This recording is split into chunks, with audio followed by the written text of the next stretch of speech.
That's okay. Yeah. Roll through it. Do you want any opening comments? Well, just thank you for those. I see Steve and Maris and Julie and Montserrat and Nick. Thank you guys for showing up. We're not a lot of us in the room. It's just Kathy and Mir and Stacy and I. So, you know, all the engagement that you have for us, just step right in and engage, please. There's not a lot, but we do have a pretty good presentation on what's going on with water quality in the Tule Subbasin and where we're at with our draft that will go into the coordination agreement for the state eventually. So, but with that, thanks, and we'll get going. Yeah. Okay, so I think on the Tule Trust update, Nick, we'll turn that over to you. You're first on the agenda. All right, nice. I should have warned you about that. No, I mean, to be fair, I do read the emails that Stacy sends out, you know, so I saw the agenda before today. Just a few updates from the trust. For MLRP, we have our Ag Advisory Committee meeting this evening at the Tule Trust office. So that's from 4 p.m. to 5:30 p.m. Hoping to get some good attendance in person as well as some online. Again, the Ag Advisory Committee is really focused on landowners and growers. So that's kind of the audience that we're looking for. And where we feel like we're at this stage with MLRP and just the situation with SGMA and everything is that people already know what the land repurposing solutions are or what options exist. Where we're at right now is like, okay, how do we get to the how? How do we put those ideas into practice? How do they align with the economic, you know, bottom lines for farmers? And so that's kind of what we're hoping for the conversation this tomorrow evening. And hopefully, I don't think we'll necessarily answer all of those questions, but I'm hoping to at least have like a laundry list of to-dos to follow up on and kind of bring together MLRP partners to address those things. So that's what's happening. And then we'll share out notes, obviously, for those who can't attend. Those will be shared with all MLRP partners in our Google Drive and all of that. And I think if there are any like major key takeaways, I'll definitely bring those to future board meetings and stuff like that. Another Nick, update. I'm sorry, yeah. I'm sorry. Did you say that was tomorrow night at your office? Tomorrow night at the Tule Trust office. Yeah. All right. Tomorrow night at the Tule Trust office. Okay, perfect. Just want to make sure I was clear on that. Yeah, of course. Of course. All right, and then the second thing, just to kind of throw this idea out there, and it's related to our land fallowing program. So as you know, that's coming to a close or came to a close just this month. And we've sent out the last checks to those participating landowners. What we have started talking about with the trust and with some growers is whether or not we can look to do this at maybe a larger scale with more landowners. And so that's something that I've started having more discussions with because I know under MLRP, for example, it's a 10-year requirement. But I think a lot of people are at a situation where maybe if they're doing cover cropping for 10 years, if the price is right, that would be suitable to their needs, right? And so we are looking into what ways, avenues might exist to do that. You know, is there even funding available at that kind of scale? But just thinking that might be something that can help some farmers out and you know, align with kind of what we're looking at with MLRP as well as SGMA. So our Any local question? plan, Mhm. the local plan that was written for Tri-County, that Max Repair does definitely have land fallowing and an expansion of that program specific to Tri-County. So that is something that we'd be interested in having more discussions. It doesn't Cool. have to be MLRP. There's some other funding available that we might that we want to talk to you about. And We would probably, this is Kathy, and I'm a board member. Yeah. Nick is with for Nick. Last year we went for that regional conservation partnership program through Right. NRCS and the Farm Bill. So once things kind of settled down there, I think that's what we were talking about, Nick, last week at the board meeting. Exactly. So that's very viable, and I know that Tri-County, Pixley, and Lower Tule all said, hey, we'll provide the match. So the match would be like a 50% to up to maybe, they would provide 50%, maybe up to 75%, depending on program. So, yeah. So there's discussion of a new farm bill, lots of discussion of a new farm bill. Yeah. Is this something we should ask David or Vince or somebody Yes. to make sure it's included in the new farm bill? Yeah, I think that would be really worthwhile. Okay. Yeah, let's The RCPP program, and I'll send you a little blurb on it. We did have one locally for tricolor blackbirds, so that farmers would be paid to not harvest their triticale if they had these nesting endangered species on their property, and that, I think, has come to a close. So this would be more for cover cropping and land fallowing. Yeah. Let's talk offline and figure out, what makes sense. Okay. Okay, Stacy, if you have, I have two presentations today. They're both relatively short, so that's a good thing for everybody on this call. So very quickly, I'm going to give you an update on Tulare Lake, and I'll give you an update on the Tule Subbasin as well. Next slide. Tulare Lake, we still are having no communication with the State Water Board. I think most of you by now have heard that there was a hearing held at the appellate court on the existing, regarding the existing injunction that's in place for some of the fees and the communication and everything else. We've not heard back from the appellate court at this time, and depending on whatever they decide, they could go one way or the other, and we'll, figure out what's going to happen next after that. Dave's not on by any chance. No, okay, that's fine. That's about as much legal as I want to get into. We do have what we're calling, it's kind of a misnomer. We called it a sustainable yield study, but really what it is it's really a discussion about how the allocations are going to be split up in the Tulare Lake subbasin. And we have some sustainable yield values from the two different groundwater models that the basin has prepared. They're not terribly different. There's a range of values. So we did meet as a subbasin, the GSA managers, on the 16th, and we sat down with them and we presented a few different options on how that water could be split up and allocated by GSA. So we have a sustainable yield for the entire subbasin. It does not necessarily break down to a per GSA value, so we've had some of those discussions. We presented three different methods on how to do that, and then some subsets in some of those different methods as well. The GSA managers have asked us to take a slightly different approach. One of the issues was we were kind of splitting up the sustainable yield based on who's been able to put it to beneficial use. One of the GSAs asked us that we base it more similar to what like an adjudication would be, where the courts would look at your maximum pumping on any given event. And so we're going back and taking a look at that. We're also taking a look at what Deanna specifically asked about Tri-County's needs and making sure that those are met, and that. So we're taking a look at that and trying to figure out how we can kind of make sure that these numbers line up for everybody. Want to add anything? Or?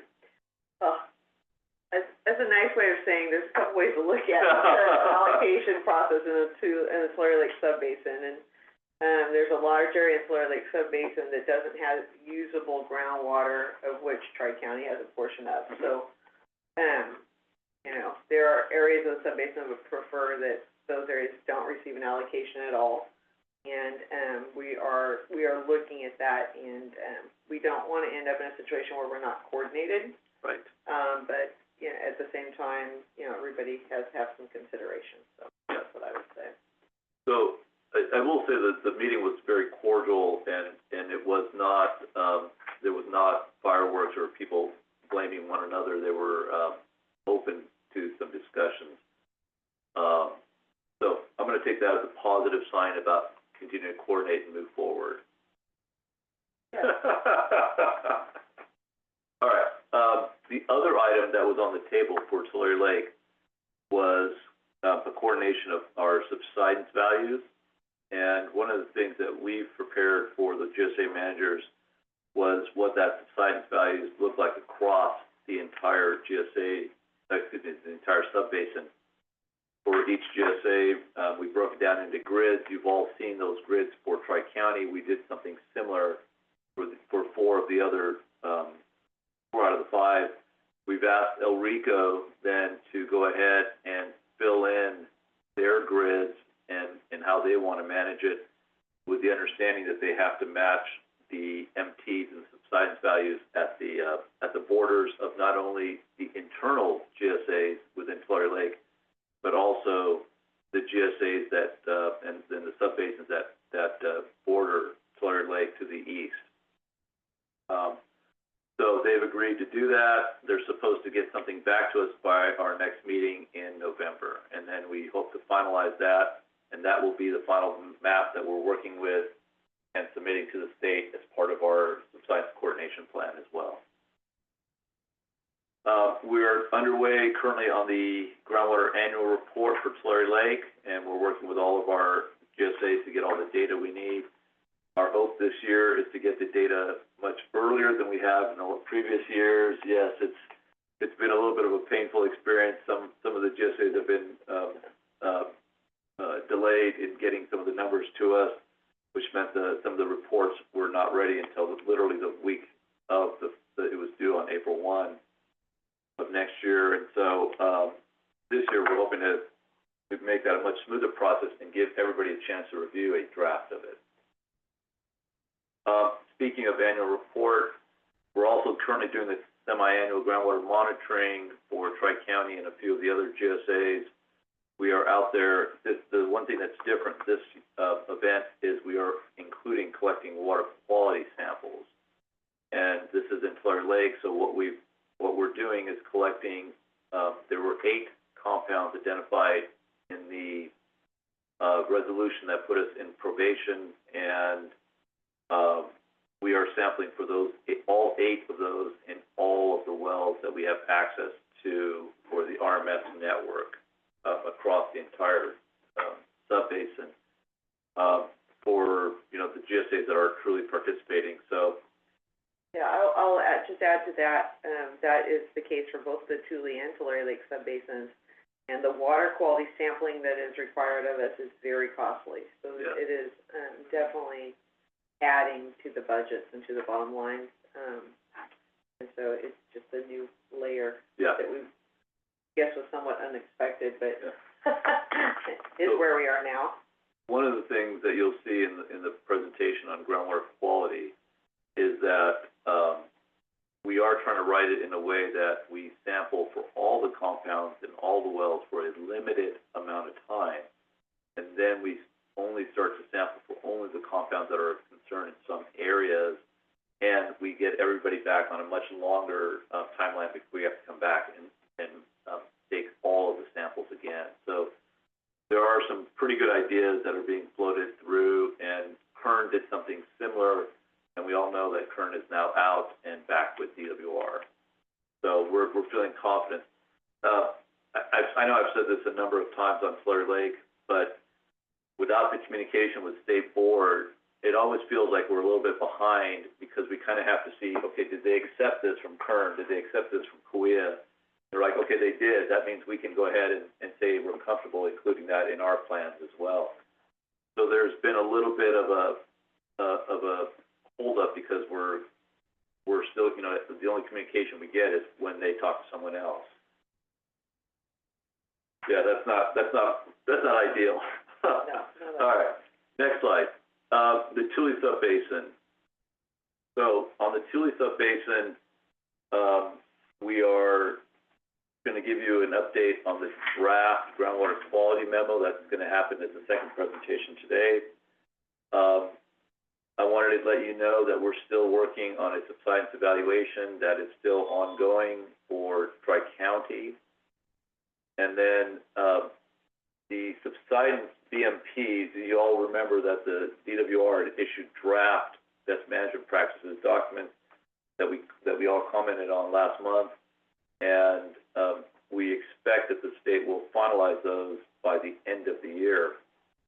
One of the things that the state included in there was a calculation for the critical head water level values. That would be that at the water level at which subsidence has slowed down and essentially is at zero. And Terra, which is the contractor that the state used, the consulting firm that the state used to prepare the draft subsidence BMP, and they're also, so that I know, they're also the consultants for DEID's local consultants here as well. They made a presentation to the Tule managers last week, in which they calculated the critical head values for wells around each of the GSAs.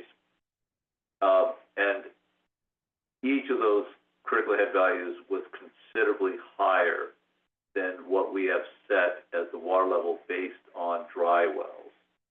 And in some cases, you are raising that water level by 75, 90, 200 feet. 200 feet. Yeah, 200 feet in one area.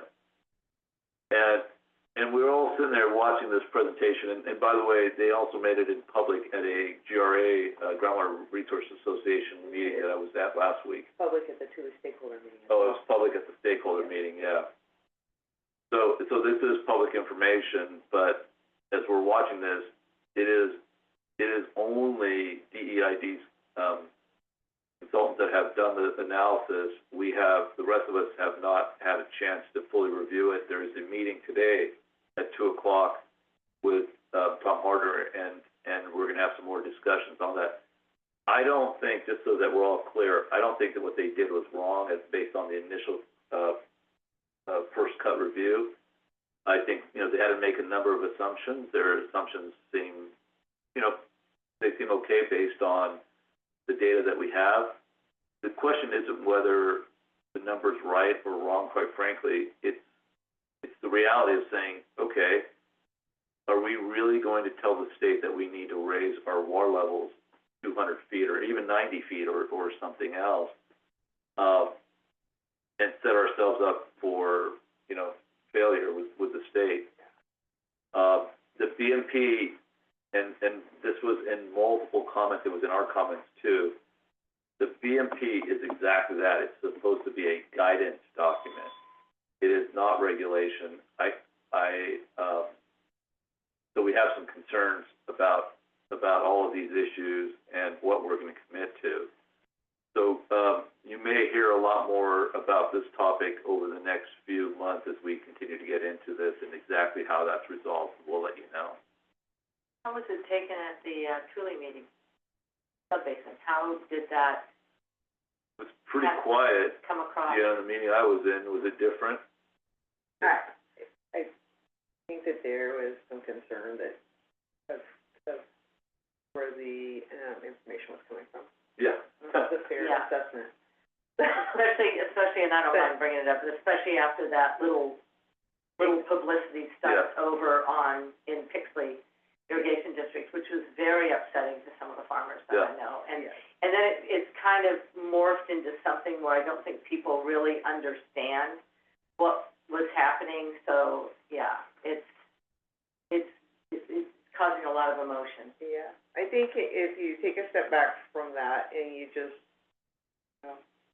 look at it, I agree with Amir after seeing the presentation. I'm not sure that they're not right or close to being correct, Right. but it is, are we really going to move minimum thresholds up to a place where there's no possible way we could replenish the water and bring the groundwater levels up to that level? Yeah. And what does that mean? And so I think this is going to be another layer of discussion in the Tule Subbasin, because there are those who will definitely want this and want us to use this, and the rest of us really have to consider what that means if there's not, in areas where there's no possible way for us to meet that standard. I can't see if anyone has their hands up. Stacy, can you tell? But if anyone does have a question, please take yourself off of mute and feel free to ask. Yeah, and I'll also say, I've been pretty clear that we've adopted very, strenuous policies for subsidence and for, allocations. And I believe we've gone as far as we can go as a GSA, and I'm comfortable defending the policies we've adopted.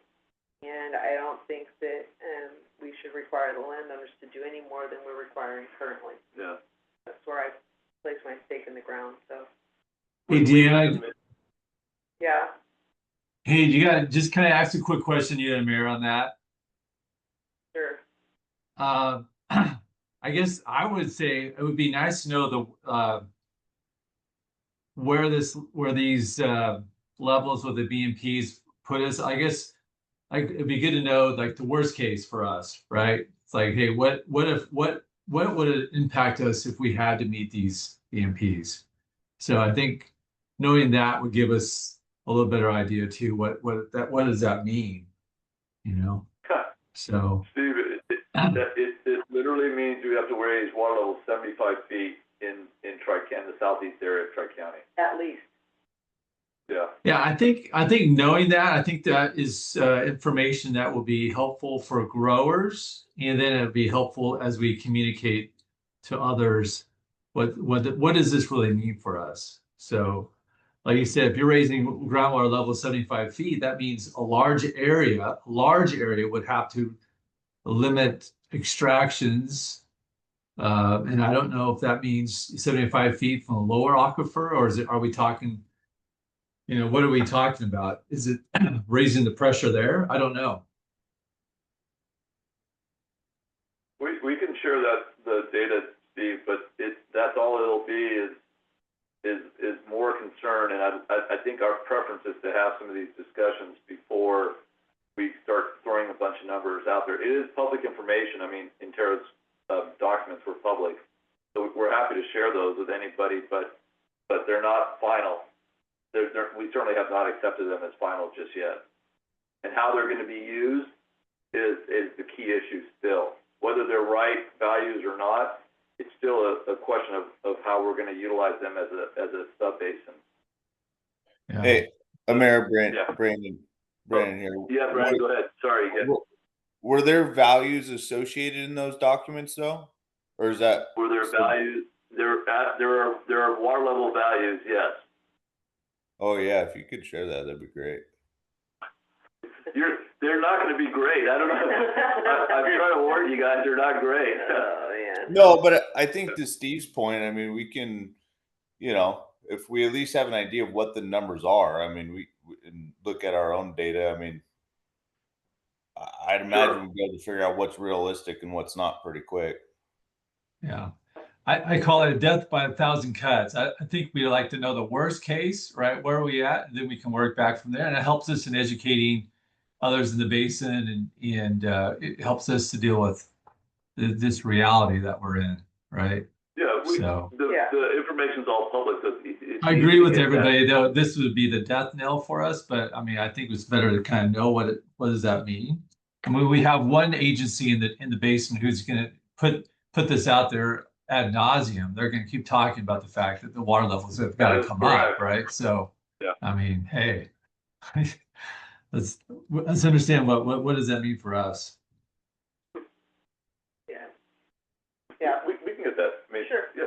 Do you have a presentation? I'm not sure I have it. I'm not sure it was ever sent out. I have it. You have it? Okay, Yeah. all right. Yeah, if you'll send it to us, I'll get it too. Yeah, that's no problem. We'll have it for you guys. Okay. Stacey. That was it. That was it. Oh, good. That was perfect. Okay, then Deanna, we're going to turn it over to you to talk about the meter policy and the access agreement. Yeah, I just wanted to let everybody know we did send out a letter talking about or introducing the new meter policy as well as the property access agreement. And we're starting to get those agreements back, which I'm very thankful for. We did hire Four Creeks to one, complete the well registry. We do have areas where the well registry is incomplete. Two, they will go to the property and verify that the meters meet qualifications that are in the new meter policy, which are less strenuous than the original meter policy, by the way. And three, they will begin monthly meter readings, and they will report it directly into your Basic Safe account. So you will have all the information in real time available to you, and it will not be estimated as we've been doing by LendIQ, unless we're not able to access the property.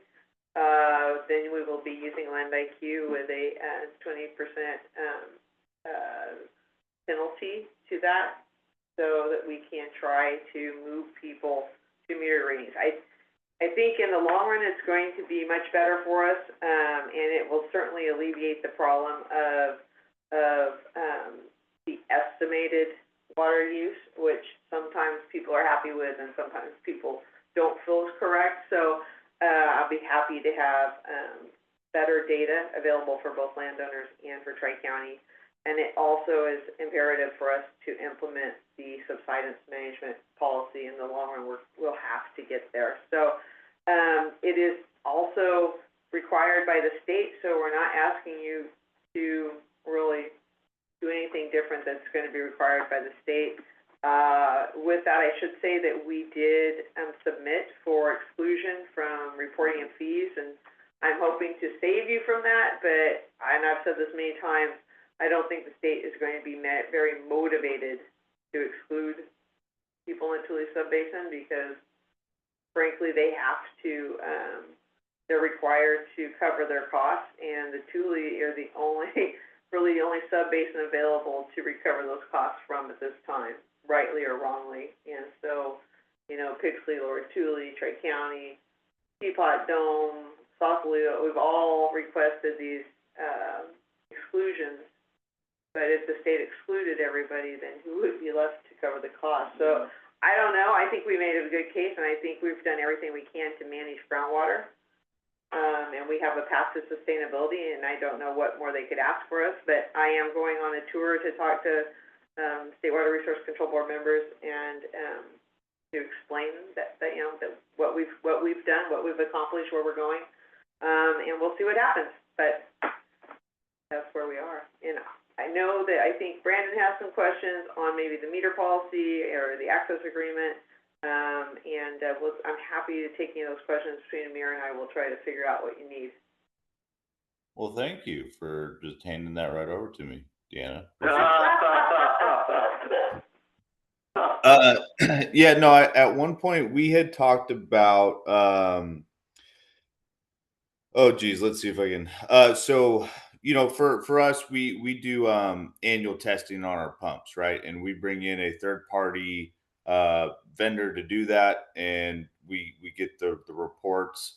So the question was initially is if we could use kind of our kind of standard operation in these reports from a third party vendor as our kind of calibration record for these meters.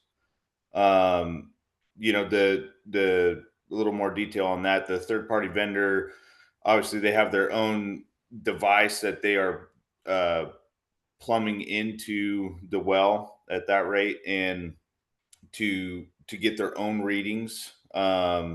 I'm sure most everybody's here pretty familiar with what a pump test looks like, but they also measure the customer flow rate, also the customer meter. So we're able to compare the two against their device, which is calibrated annually, and then and it might even be more so than that compared to, you know, a landowner's meter. And that's kind of our check, our true up, to see if our meters are accurately reading or not.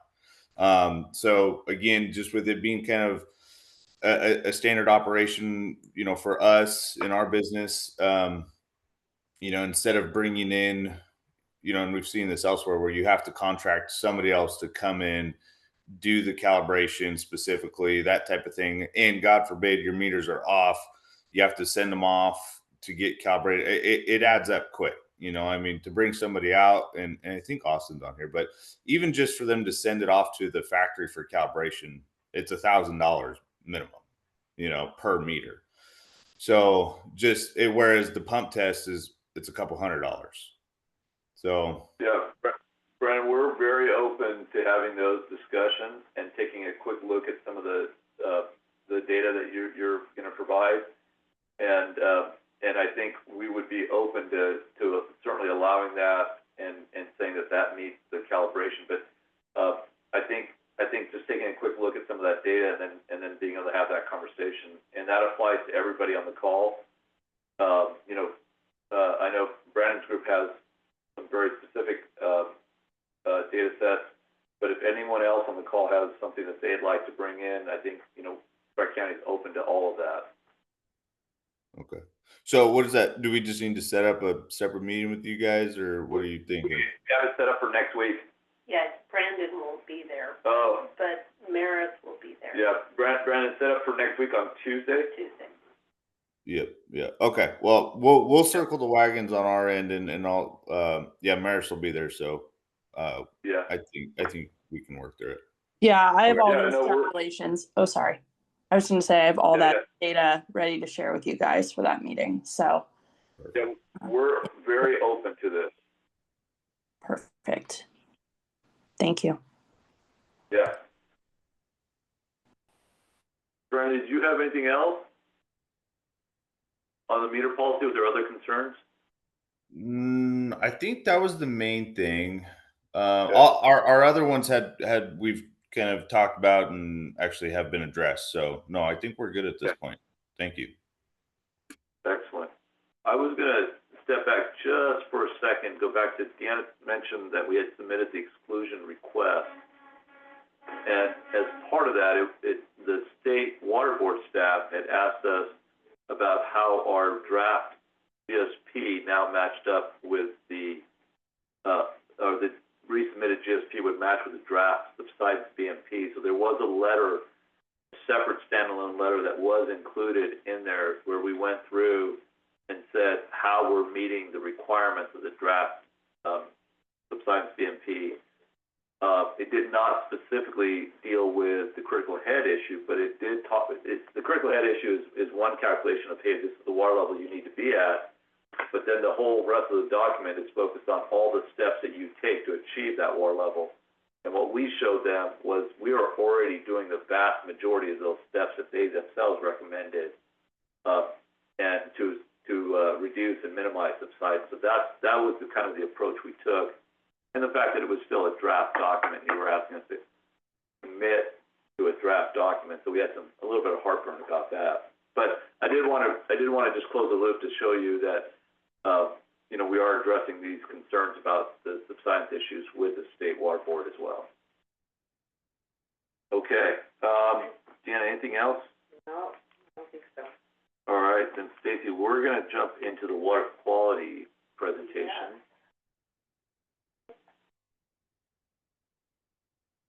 And this is a document that was prepared, presentation that was prepared by Four Creeks, and I got their permission to be able to share it with you guys today. So they presented this last week at the stakeholder meeting for the basin, and if you saw it last week, then I'm sorry, you're gonna have to sit through it again. But I promise to keep it short.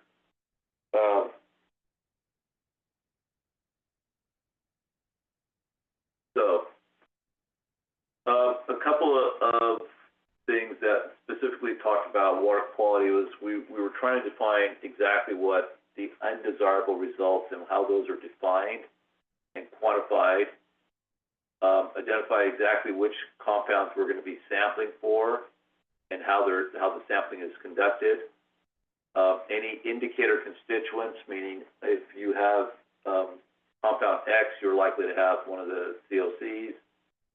And then this is probably the single most important item, was item number 4, and that is if you do have an exceedance on one of the COCs, the constituents of concern, what are the steps that you take, and how do you identify and attribute a particular GSA or area to what is causing those exceedances?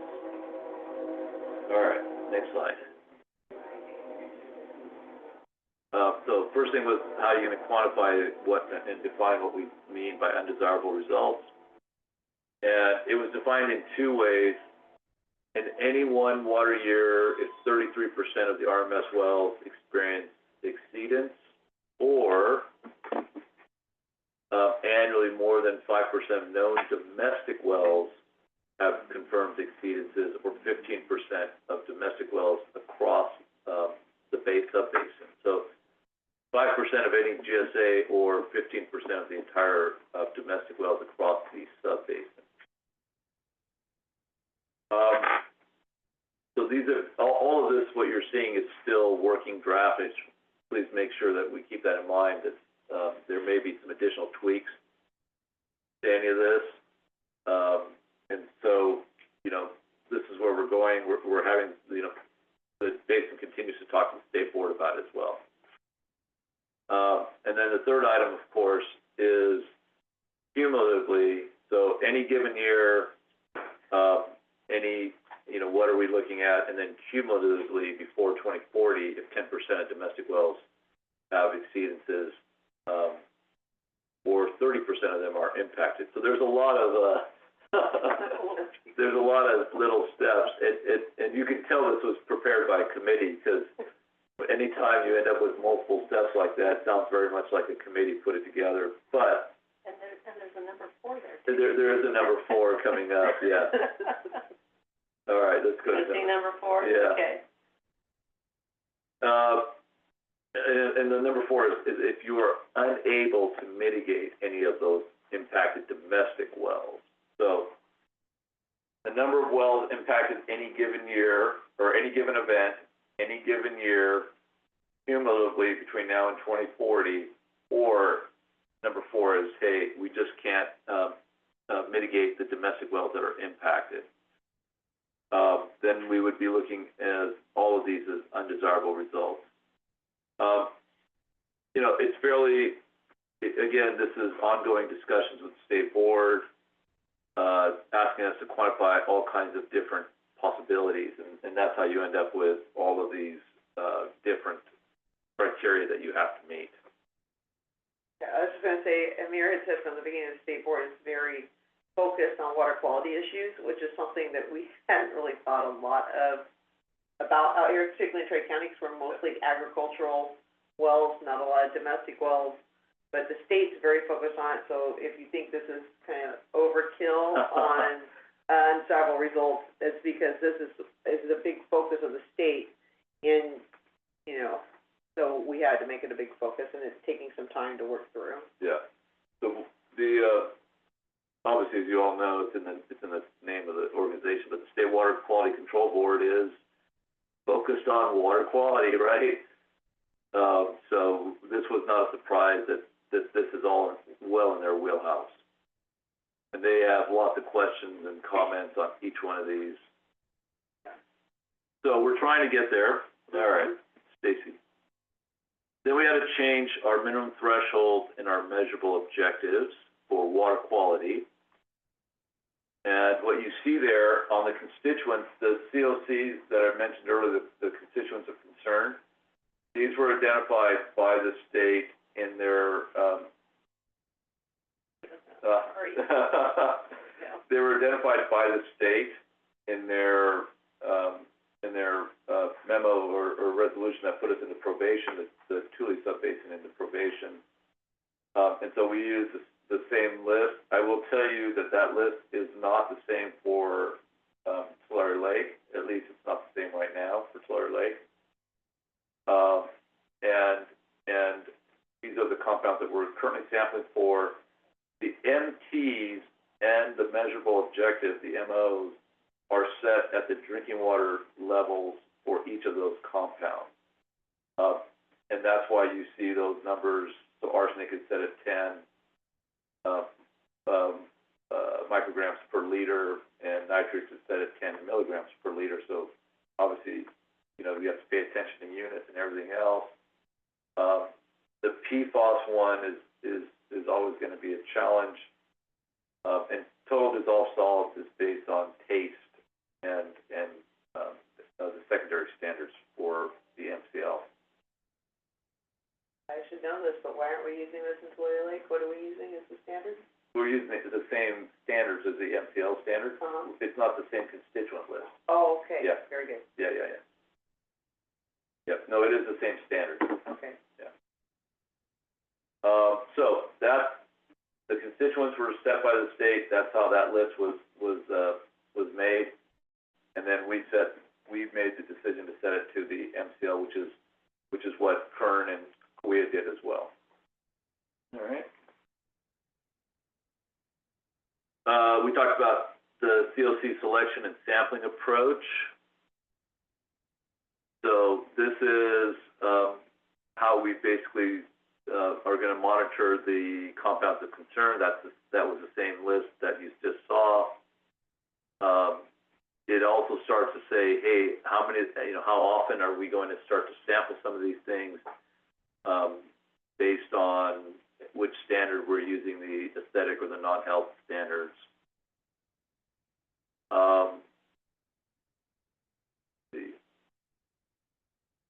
Let's keep going. The indicator constituent. These are some of these tests are very expensive. Yes, go ahead. Some of these tests are very expensive, and what we've said is, can we look at some of the other indicators that if you have these at certain concentrations, does it start to indicate that you have or don't have a concern in those areas? And those might be very, very much cheaper.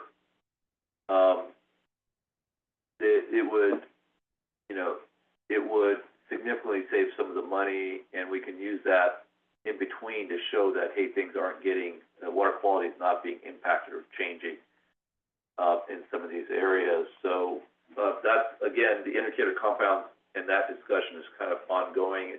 We're going to have to nail down exactly how often we're going to sample for some of these indicators as well. So the proposed approach is, if you start to see, hey, I've got an indicator, when am I going to actually get to that MCL level, and I don't have to continue to sample or run some of the more expensive tests that we have on here. Go ahead, please. And now here comes the tricky part, right? What do you do if you have an exceedance? Some of the compounds that we're being asked to sample for, arsenic, uranium, these are naturally occurring compounds, right? Do we have enough data, and can we show that some of these areas were already in exceedance before SGMA was implemented, and therefore our actions are not responsible for those exceedances?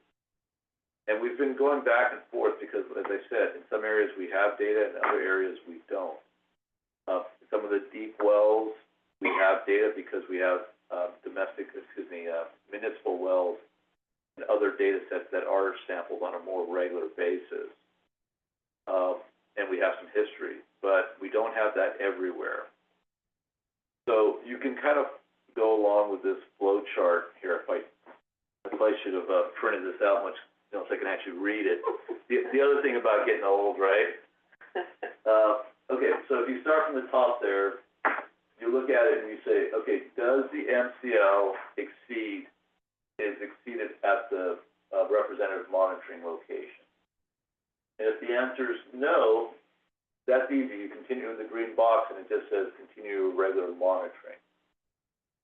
If the answer is yes, so I was talking about arsenic, the concentrations were 10 micrograms, and say you have a well at 15, then that you have an exceedance, then you have 3 consecutive exceedances. And if you have less than 3, then we go and continue our regular monitoring. If you have more than that, then you go back out, you resample, you confirm the exceedance.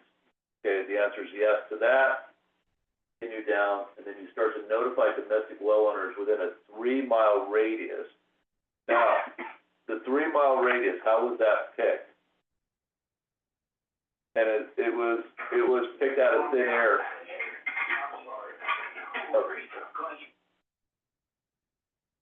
That's okay. Sorry. I thought it was on there. I thought it was on ours too, sorry. I That's didn't okay. realize it was on. Yeah.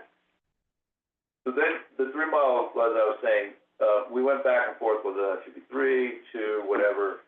Kern selected 3, so we're using 3 as the initial draft right now. And again, this might change before we finalize it.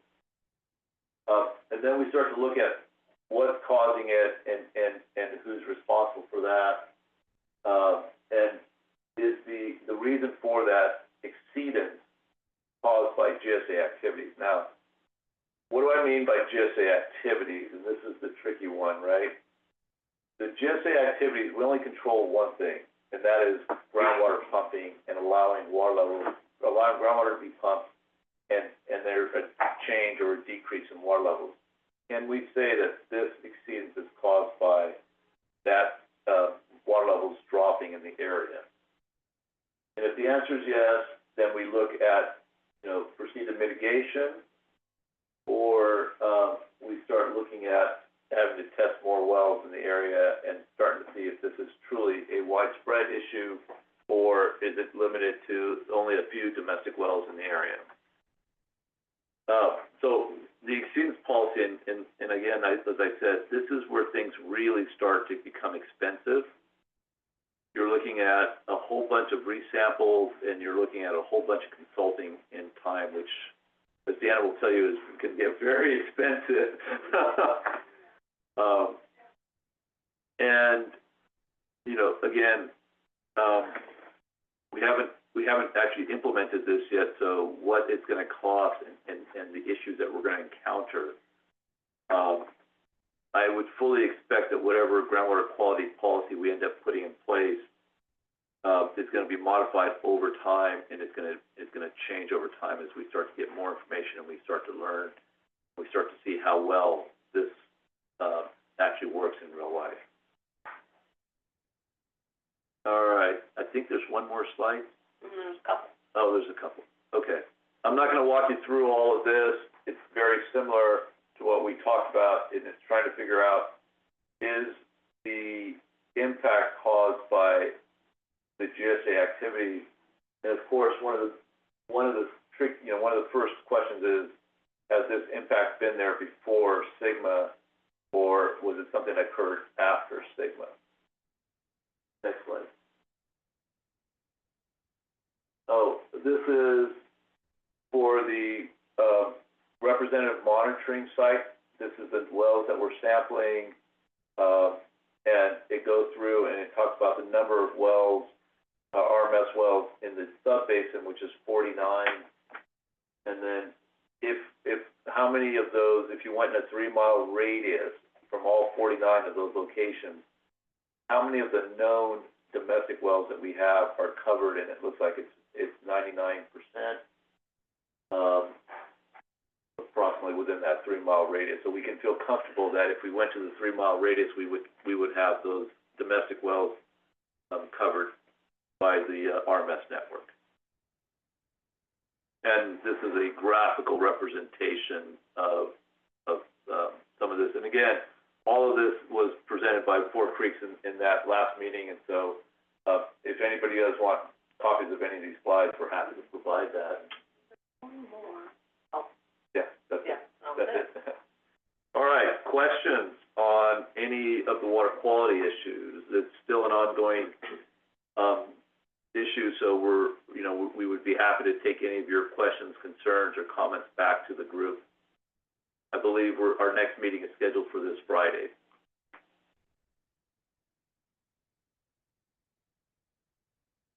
Either I bored everybody to tears and you're all asleep, or you don't have any questions. Well, again, feel free, please.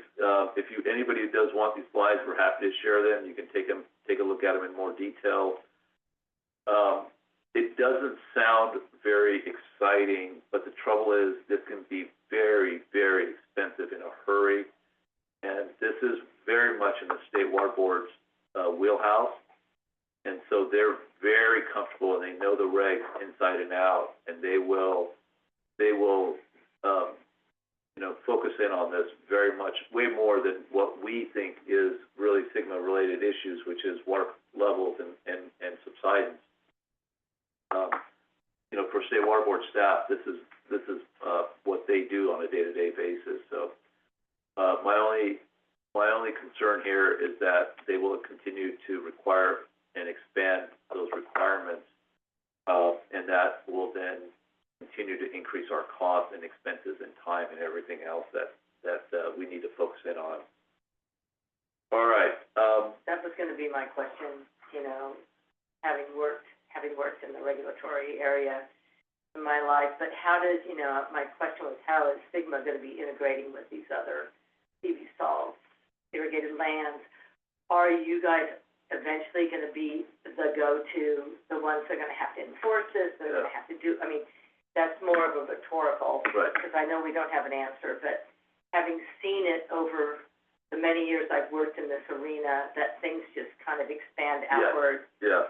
And whoever's kind of there that can take responsibility is kind of put on, You're right, Kathy, you're 100% right, and that's, you know, there's a lot of other water quality agencies, but it seems more and more like the GSAs are gonna be having to, take over some of those responsibilities. That's what we're going. I was gonna say, the Tule Subbasin's trying to integrate that somewhat through the Tule Foundation and their work, the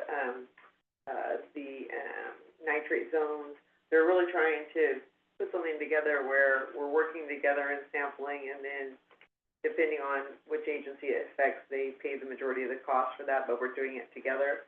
But, you know, it's still tough. Some of the timelines don't line up, some different things, so they're trying to do that as much as possible, but trying to stay ahead of, kind of anticipating what state may require, and, but it's tough. Yeah.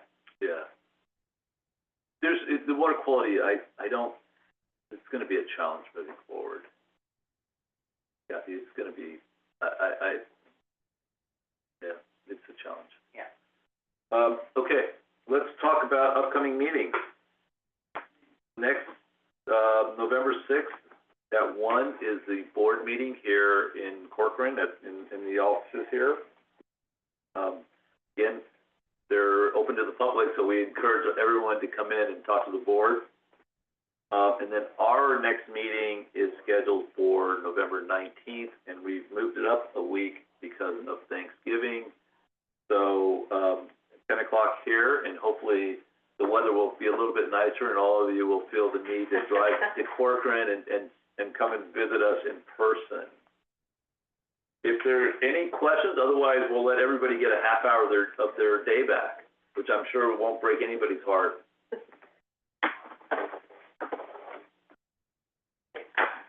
Can we call it good? I think so. Thank you, All right. everybody. Appreciate Thank you, it. everyone. Appreciate it. Thank you.